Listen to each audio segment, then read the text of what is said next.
Hello, today we will learn about use of a and an. These are indefinite article.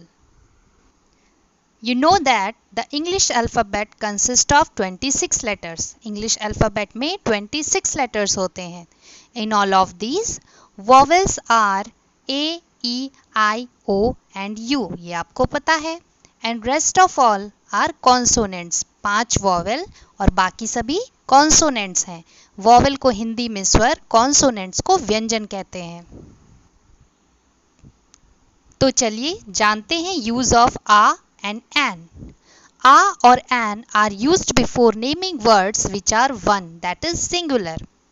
Can not use with plural nouns, यानी कि singular nouns के पहले आप आ और N का use करेंगे, plural nouns के पहले नहीं करेंगे.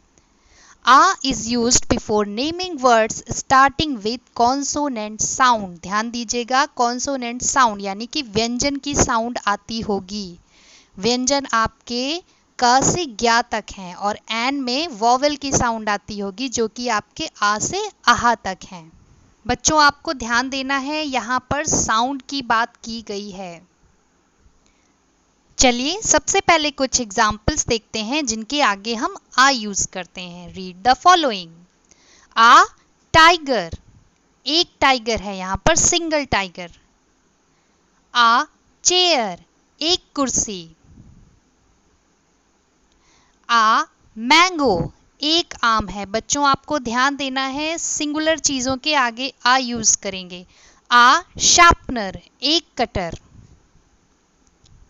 आ बुक, एक किताब. आ बॉल, एक गेंद. तो ये सभी एग्जाम्पल्स थे जिनके आगे हमने आ यूज किया था और ये सभी सिंगल ही हैं. अब आते हैं use of N.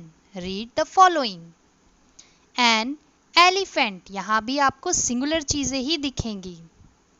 N orange, एक संतरा. एन इंक पॉट, एक दवात. एन एप्पल, एक सेब. एन एरोप्लेन, एक एरोप्लेन है. एन अम्ब्रेला, एक छाता है. तो अब आपको ये चीजें क्लियर हो गई कि आ और एन का यूज हम सिंगुलर नाउन्स के पहले ही करेंगे.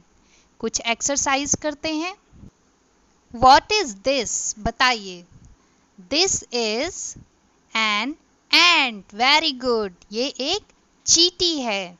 And what is this? This is a cat. Very good. Next.